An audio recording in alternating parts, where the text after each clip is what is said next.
他可以放轻松，就是这堂课应该是之后仪式里面就是大家最轻松的一堂课。这堂课呢，不要讲这堂课啊，就是这个钟头跟大家分享。讲完，大家压力都不大。然后这个是我的，那不好意思，就是因为我做这份简报的时候就是没办法说中文，所以里面有很多内容。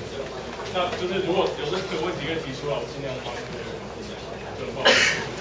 那我叫洪泰荣，可以叫我洪泰，然后就是回来社区同一团的，然后是1001期的服务，然后 A 塔水编号是1743。那什么是 A 塔水？然后跟各位解释。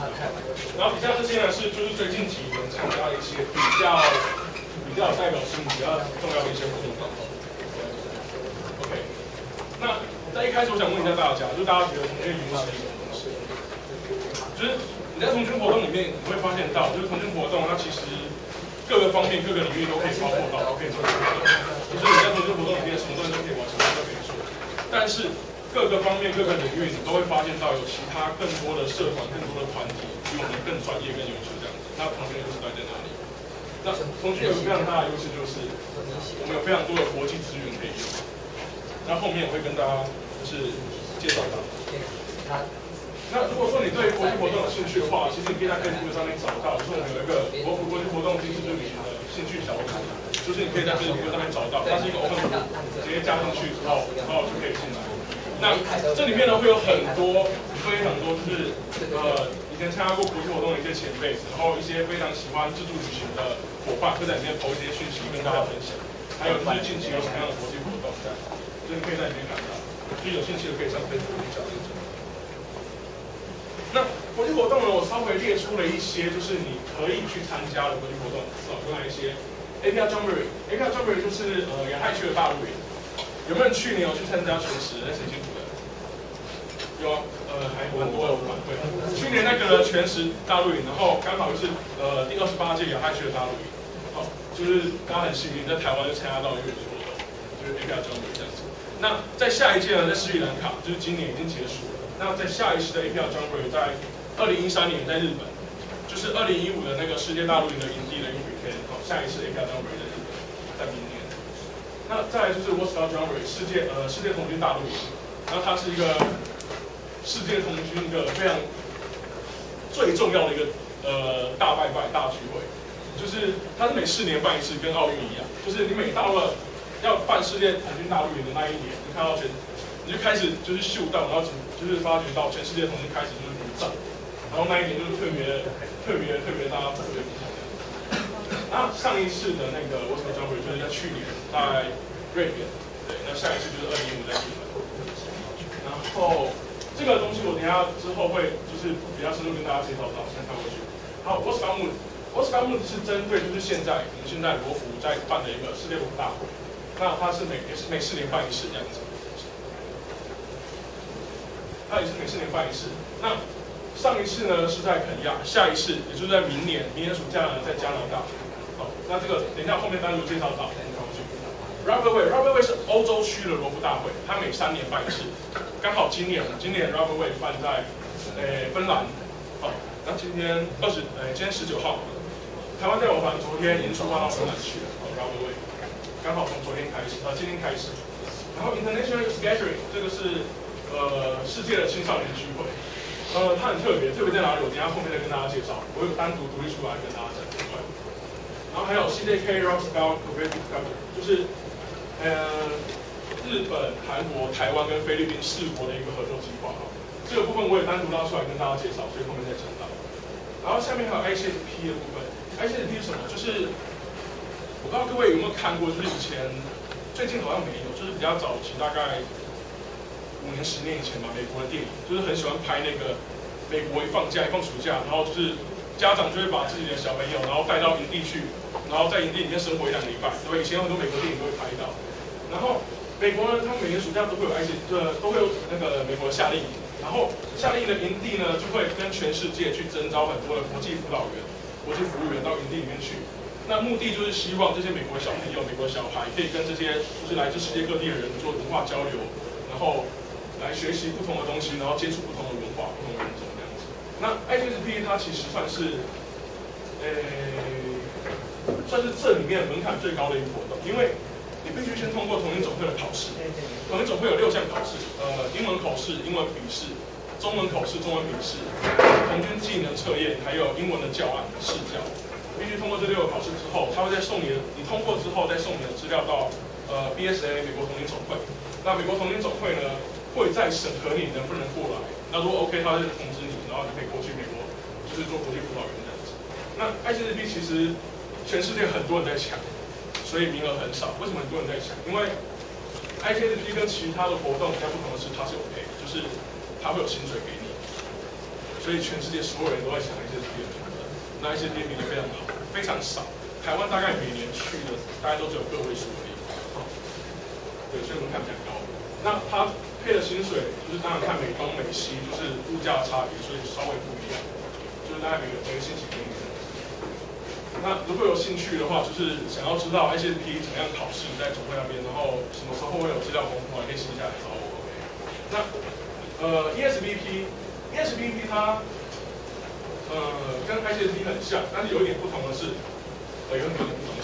它或者在欧洲，在欧洲，比如说西班牙、瑞士、瑞典，反正在欧洲各个营地里面，它都会有一些志工的名额释放出来。那它跟 ICSP 不同的是 ，ICSP 只有暑假，那 ESBP 呢，它是全年都有，所以你只要全年任何时间你有空，你就可以找到一个你喜欢的营地，然后你 send email 给他，然后问他说有没有缺人。他如果说 OK 有缺人，买机票也过去。然后就是跟总会报备一声，他不需要考试。那 ESBP 呢，通常营地都会供你吃、供你住，然后让你在里面当一些开始就供他自己说起，就是供你吃、供你住，然后在里面进行一些义工的工作这样子，然后。可能有一些营地会给你薪水，但是要看营地的财务状况，通常不多。那我们不叫那个叫薪水，那个叫生活补贴。你知道在欧洲那边就是生活花费比较高，虽然它供你食宿，但是你周末假日啊，可能就是交通费或其他东西，它会稍微补贴你，但是要看营地的财务状况。那再来就是 API Conference， 就是亚太区的会议。亚太区的会议就是它通常会拟定一些议题，然后。就是亚太区的成员国会派代表去参加亚太区会议，那这个就是人家会议的形式，就是去开会的。但是有一些人特别喜欢去开会，就是很喜欢去参加这种就是会议型活动。然后下面那个World Conference 就是世界型大会这样子，那跟亚太区大会差不多，只是它变成世界型。那在今年非常特别，今年联合国呢针对了环境保护议题。然后在今年暑假的时候，我记得是暑假初，详细日子忘记了。然后开了一个那个联合国代表大会，联合国会员代表大会。好，那他首次破天荒的邀请，就是世界童军总会，可以推荐5个名额列席在联合国世界代表大会上面。就是世界童军总会就跟全世界的会员国去遴选，然后去请他们推荐。就是看有没有人是环境保护议题的专家，然后同时你的英文沟通能力，还有其他的社交礼仪方面、国际礼仪方面各种能力都非常的突出的话，你就有机会就是代表世界童军总会去联合国的殿堂上面跟他们开会这样子。对，那你看现在就是连中华民国都还没加入联合国，那你可以去联合国殿堂开会，你就加入童军的机会。然后下面那个是 ATAS Gathering，ATAS Gathering 就是它是属于 ATAS 的聚会，什么叫 ATAS 聚会？像这个就是 ATAS 的聚会。那什么叫做 ATAS？ATAS 就是它的前身叫做亚太地区的最高荣誉童军协会。那它这2年呢，因为开放了这2年比较开放，所以很多美国的 Eagle Scout， 然后加拿大的 Queen Scout 跟欧洲的一些童军都会来申请 ATAS 这个东西。所以它现在已经变成一个全球最高荣誉童军协会了。那你要申请它的资格，就是你必须要在该国家或该地区，就是最 top level 的 scout。比如说你在台湾，就是你要是国花或是服务罗服，你就可以去申请 ATAS 这样子。就是各位如果后面的伙伴如果考到服务罗服的话，就是可以跟我联络，帮你申请 ATAS， 或者是前面的伙伴之后如果就是还有兴趣继续考服务罗服的话，对，然后考到可以帮你申请 ATAS。那 ATAS Gathering、ATAS 聚会，它是只限定 ATAS 才可以参加的活动，它也算是一个国际活动。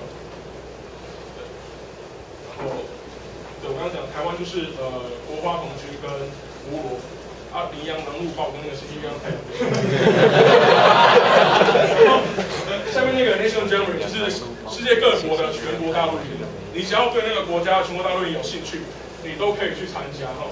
像今年的那个今年暑假在韩国雪玉山韩国大陆营，就是下面这个台湾有100多个代表参加，就是世界各国的那个全国大陆营，你只要有兴趣，就可以跟同一总会同胞，然后就是自己组团去参加这样子。然后还有一些non-official gathering， 就是非官方的一些聚会。非官方的聚会，比如说像今年暑假好了，今年暑假有2个还蛮大型的非官方聚会，一个是台湾，然后香港、澳门、马来西亚跟泰国，对不对？我跟你说，对，台湾、香港、澳门、马来西亚跟泰国5国的一个交流跟聚会这样子。那它的活动是在8月多的时候，然后到马来西亚。然后从马来西亚到泰国去，就是在2个国家交流，参加一个活动可以去2个国家这样子。那它是私底下由罗府跟服务员策划跟执行的一个活动哈。然后我们澳门代表就坐在这边，对，我澳门这次有派人去了，好像最后遇到我不要讲，对。然后还有另外一个比较大型的非官方聚会，就是台湾跟香港的罗府，在今年暑假在8月尾的时候。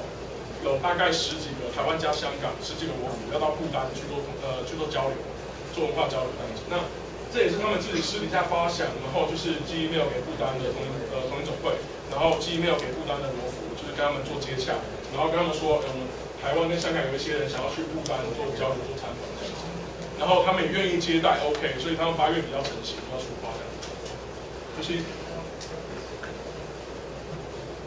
就是一些比较非官方的聚会。如果说你有一些这方面的资讯的话，就是你可以就是跟着他们一起去参加交流。其实我还蛮推荐这些非官方的聚会，就是它没有太多的束缚跟一些要顾虑的东西，它纯粹就是很自由的交流，其实是个很棒的活动。OK， 那我刚刚列出了那么多活动，其实你要怎么选择去参加？我自己就是稍微归类了一下，那当然就是以我自己主观的意见，就是。那上面那个是比较低门槛的，就是你如果没有参加过国际活动，你可以以这个为主，就是考虑去参加看看这样，就是比较一些低门槛，然后不会太过难的活动。第一个就是 APR Jamboree， 就是我刚刚讲亚太区的大陆营。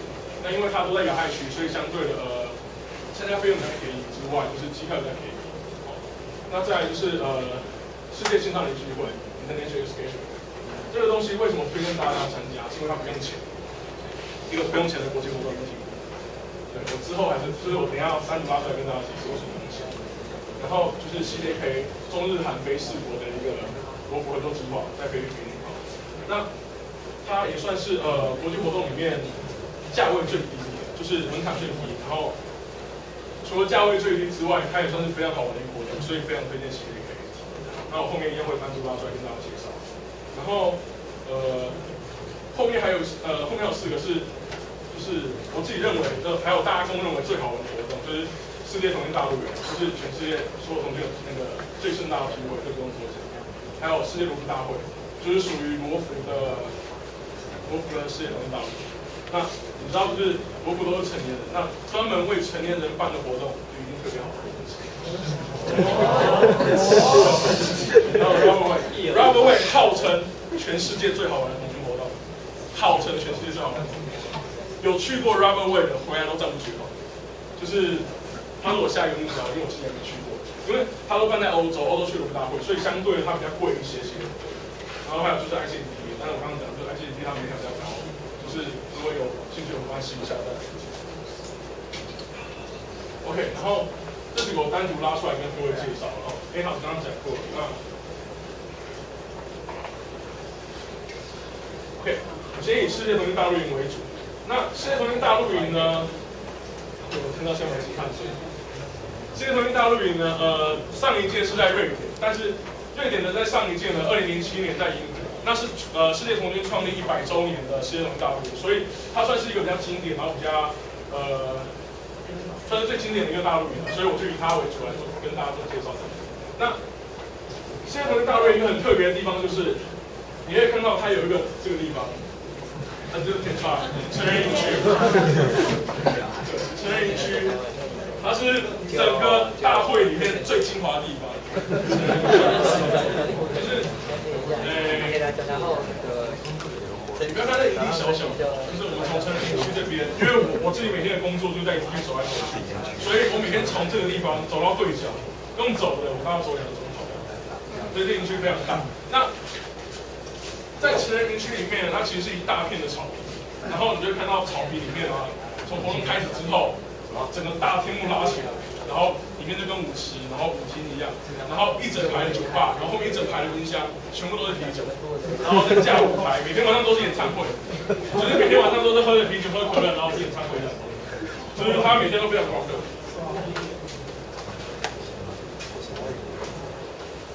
OK， 这个是那个中华民国同性代表团的一本书哈，然后这个是德国人的帐篷，因为它比较特别，所以放在给大家看一下。对，就是德国人每天都躲在里面喝德国啤酒。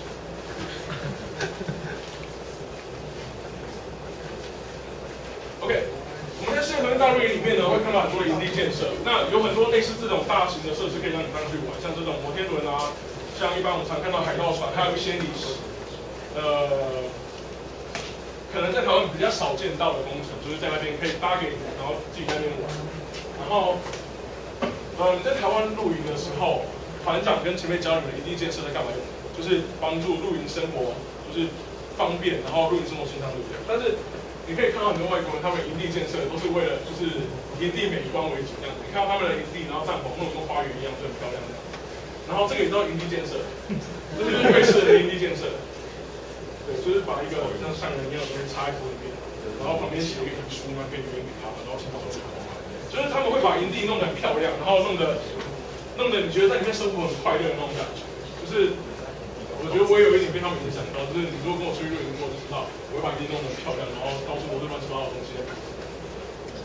就是大家的习惯不一样。那这个是我们在营地里面的生活。你就看到每天大家如果不想参加他的模组活动，你可以到处自己去玩。我好几天都在里面到处free hug这样。然后free hug是大概在2006、2007的时候，是我们带进来台湾开始free hug。在那之前应该没看过在台湾。对，然后我们后来就是出国，然后到哪里去都开始去free hug，去报跟我们这样。然后在世界大陆里面，因为世界各国的人还有各种不同的人种都在里面，所以你在里面其实。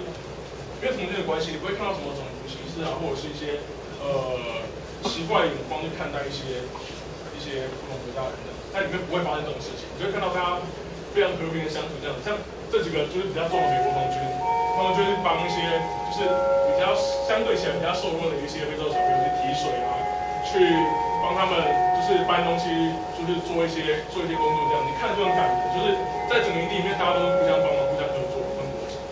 那这几个是我partner，就是我们一起工作的台湾人，我们在同一个团里面，对，就我一个台湾人跟这3个。OK， 然后，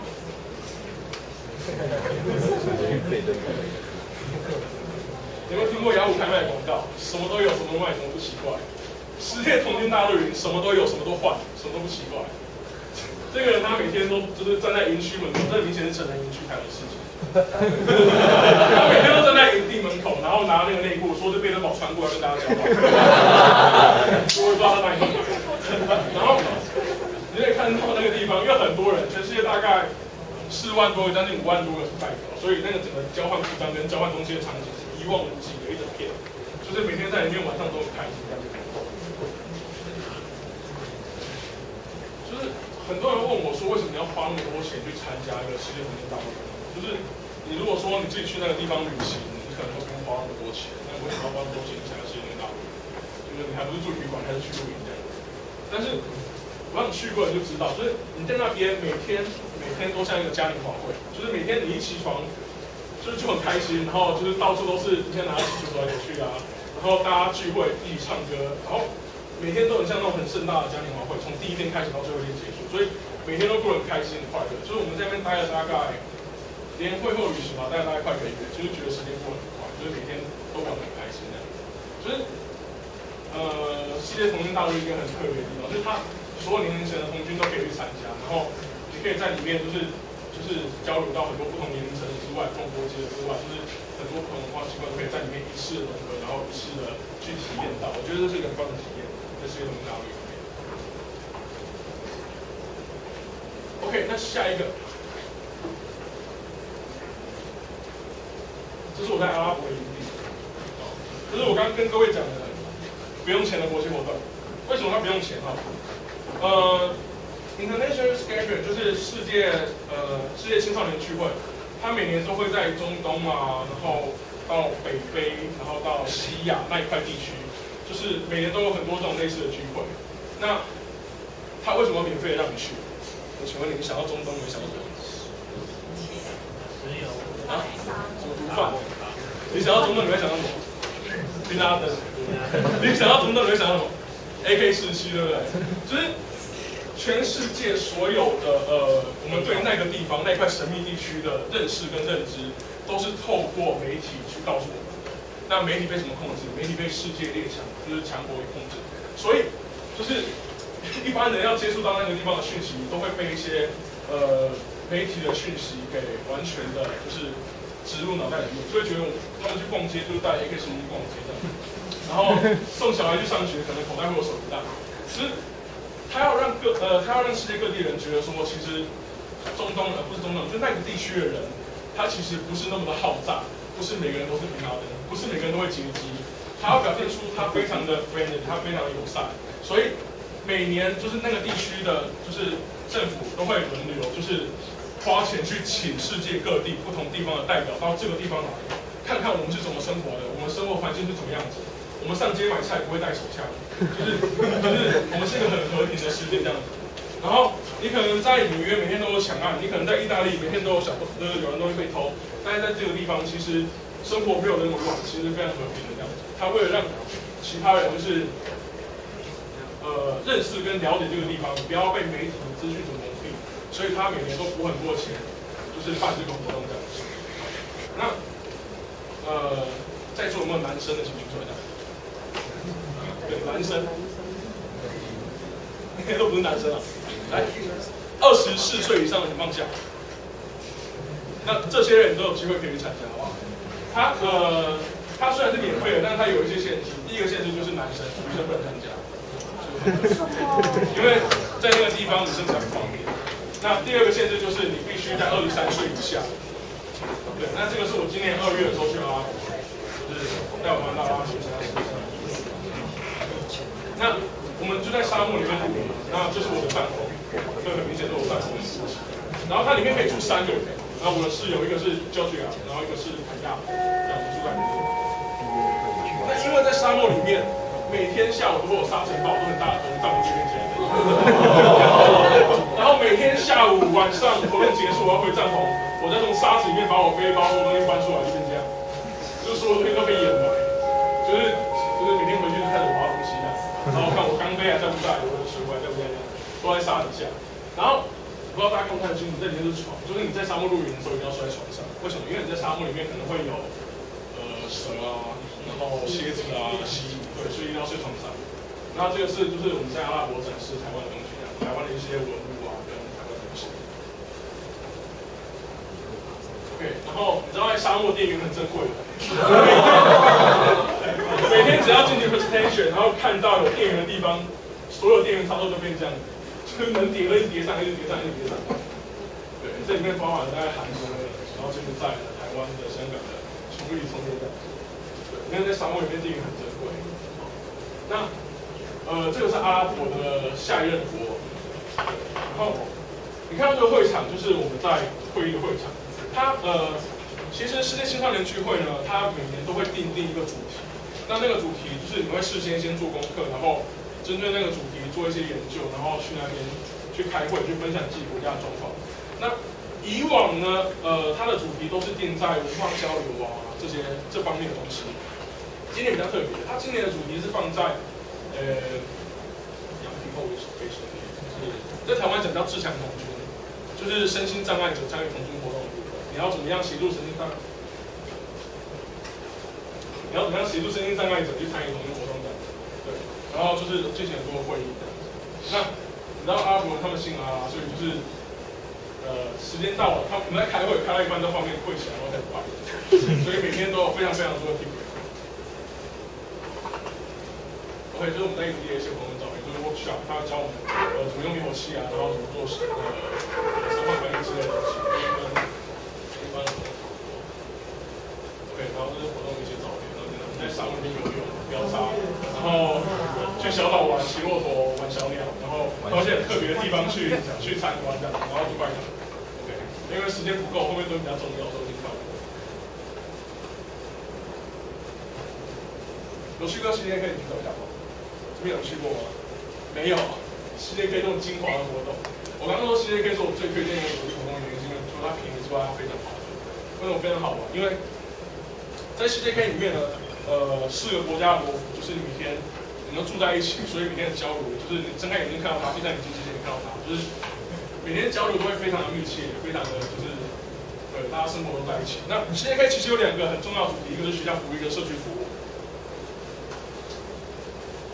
这是学校服务的部分，这是台湾的教案，就是我们教他们怎么做资源回收。然后我在 CJK 负责是日本的教案，就是教他们跟他们讲逃犯的故事、文化交流跟折纸鹤，就是写一些他们的心愿，然后希望他们实现折纸鹤这样子。对，然后上面这张照片有得过就是亚太区摄影展，这是我们在学校服务的部分，还有社区服务的部分这样子。那每天晚上呢，各国的国服都会准备一些就是当地特别的餐肴。然后就是给大家吃这样，就是一些各地特色的东西，像台湾可能准备炒米粉啊，然后凤爪汤圆之类的。那当然就是这是一个成年人的活动，所以每天晚上都会有国际之夜。对，就是这个很明显是日本之夜。然后我们的正道哥他现在在隔壁睡觉，就是他非常受我们韩国男生的欢迎。那 CJK 呢，除了学校服务、社区服务这些主要的项目之外呢，通常会留下来会后旅行。那会后旅行其实我们去了很多地方，这2个是你的代表，一个是去泛舟，很酷。我们台湾的泛舟是由上游往下，菲律宾泛舟是由下游往上。然后会在一个就是看起来会有10人鱼的那种热带地方泛舟。对。然后后面的时间我们就跟韩国人去住 VR， 这种 VR 游泳池。那这就是 CJK， 如果有兴趣的话，对，明天要报名的快来找我。那因为 CJK 它是5年签一次约，那今年是第2次约的第4次，也就是第9届，所以明年如果不签约的话，可能明年就最后一届了，所以请大家把握机会。OK， 这是我今天要跟大家介绍的最重要的东西，就是世界罗浮大会。世界罗浮大会呢，上一届在肯亚，那下一届就在加拿大。那什么叫世界罗浮大会？这个是我从官网上解读下来的，你可以不用看它，跟我讲就好了。它就是让一些就是成员会员国的罗浮有一个交流，然后这些成年人有一个交流跟文化体验的一个机会，然后让你的国家可以趁这个机会在世界上就是发扬光大，宣扬你的国家这样子。那世界罗浮大会会有哪几种人去参加？第一个是参加人员，就是各位18到25岁的罗浮，只要成年人都可以去参加。然后志愿者呢，就是。比如说你现在没有工作，或者现在有空，你可以到营地去开始帮忙工作，帮忙除草，帮忙砍树啊，帮忙搭东西，一直到活动开始。对，就是志愿者的部分。然后还有IST， 就是你如果年纪超过26岁，你就不能够帮你其他人员，那你可以报名 IST 去服务，就是到营地里面各组去认领工作，然后就是你可能会有day off 时间，放假时间可以跟着进去。然后还有就是代表团队的部分。那世界罗浮大会呢？这一次的2013年的世界罗浮大会，这是它的一个活动的规划。前面2天的时间呢，就是你会在主营地里面，就是进行opening ceremony， 就是开幕式，然后会有小队会议跟 workshop 一些模组的活动，还有技能训练，还有一些会议这样子。那你可以在那2天的时间里面，在营地去准备你接下来要挑战的东西、要旅行的东西、要冒险的东西，这样进行前面2天的就是大家的认识跟准备这样子。那后面的3天呢，会有50%的伙伴，50%的罗浮，就是到多伦多、蒙特楼跟魁北克去进行城市参访跟城市旅行。有3天的时间，让你在这3个城市，就你可以选一个，然后去那边去体验当地的城市跟当地的一些 NGO 组织做合作这样子。然后后面1天的时间，就是整天都是文化交流、文化活动。那后面的3天呢，就是放后面的50% 的人去这3个地区去体验，然后前面这3个地区就留在营地。他留在营地干嘛呢？他营地里面有很多的设施跟活动，包括户外体验的活动跟一些攀岩啊、爬树啊、换舟就是之类的一些户外体验的活动，在加拿大比较有名的特别活动，可以在营地发现。最后2天的营地呢，所有人会拉到一个叫做就是美容营地。那最后2天的时间，大家到美容营地去做最后的分享交流，就是分享这几天做了什么东西，发现什么东西，然后在那边进行闭幕式。那美容营地呢，最后2天的这个营地，它号称是加拿大野生动物的一个王国，就是它是一个非常非常棒的营地，就是如果有机会去的话，可以去到那边，就是非常幸运的事。那当你报名了世界罗布大会之后呢，就是你有2个东西要选择，第一个是路线，它有4条路线可以让你选择。那4条路线我忘记了，然后后面影片会提到。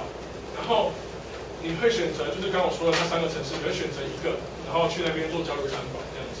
那当你选择完这2个之后呢，大会会帮你配对，就是会找8个来自世界各地不同地方的人帮你配对，然后组成一个小队，然后你们这个小队呢，在行前要透过 Facebook、Skype、Pro 任何东西、任何方式，你们要自己去开会、自己去协调，去想说你们在这营期里面你们要做什么东西，然后玩什么东西，去什么地方，干什么事情，反正任何的东西你们自己安排，就是跟你自己国际小队的队伍。所以整个世界罗布大会是你飞到加拿大才开始吗？不是哦，可能前半年就已经开始了，就是你可能如果你要去的话，你明年1整年的时间都会被就是世界罗布大会给占领。然后活动结束之后，你就觉得这1年过得很舒服。那这部影片是关于那个世界罗布大会的那个它活动方案的一些介绍，它很短，2分钟给大家看一下。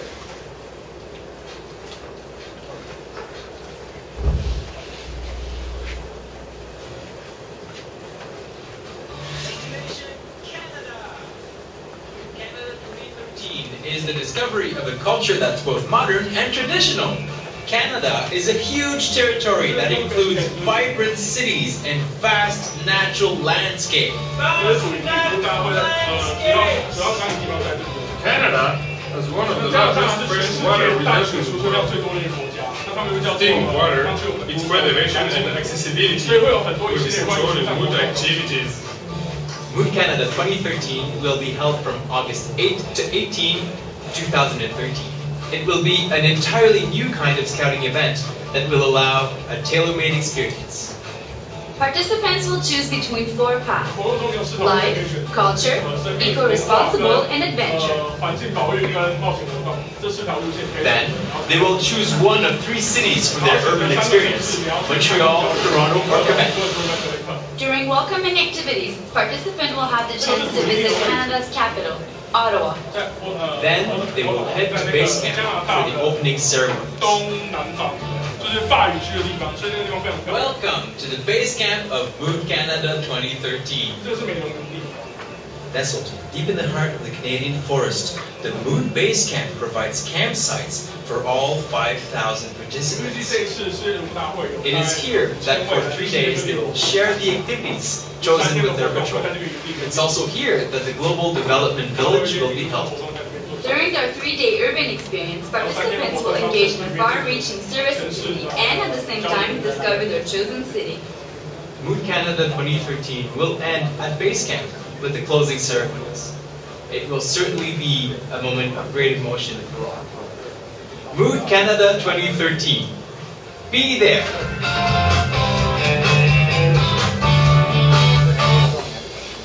OK， 接下来下一个，这个就1分多钟，这是整个大会里面的，大家就是最后给大家看一下，就1分多钟。After Switzerland, Mexico, Taiwan, and Kenya, now Canada. The World Scout Committee has entrusted the 14th World Scout Group to the Association des Scouts du Canada. This adult equivalent of a jamboree is an international gathering of scouts between 18 and 25 years of age. The 14th World Scout Group will be taking place for the first time in Canada from August 8 to 18, 2013. It will bring together up to 5,000 young people from every part of the world of Scouts. The Moot 2013 base camp will be located at the Awakamen Reno Outdoor Camp near Canada's capital, Ottawa. The large gatherings will be taking place deep in the backwoods of Quebec. These will include the opening and closing ceremonies, as well as the conferences, workshops, and outdoor activities. However, one part of the program will take place in urban settings in the 3 largest cities of Eastern Canada. At Moot Canada 2013, participants will be masters of their home program. They will be invited to choose and develop a route from among the following: the life route, the eco-responsible route, the culture route, and the adventure route. These routes will be taken by smaller international teams and will take place in Toronto, Montreal, or Quebec City. Moot Canada 2013 is far more than a tourist jaunt in Canada. It is an opportunity to grow in accordance with the finest values of Scouting. From August 8 to 18, 2013, Canada will be waiting for you. Be there. 然后包括刚刚3个就是可以城市探访、城市交流部分，都位于加拿大的东南方。就是你看到这是一个加拿大的地图，它会在加拿大的这个地方。然后我们预计明年我们组团，我们自己就是我们要横越美洲，就是从这个地方到温哥华，然后再下去到西雅图。就是如果各位有兴趣，可以明年一起去参加世界大会的话，就是回头如果有机会，就是欢迎到我帮我们。那我今天讲到这边，谢谢大家。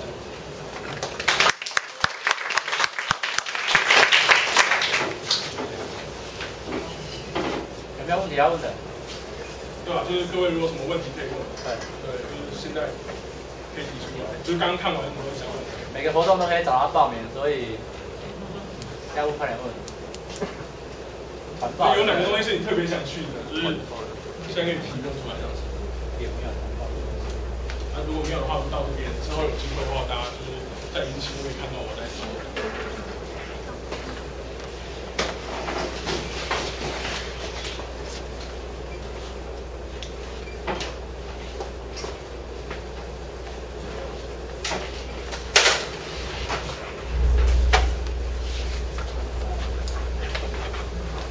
等一下，你们大约5到10分钟。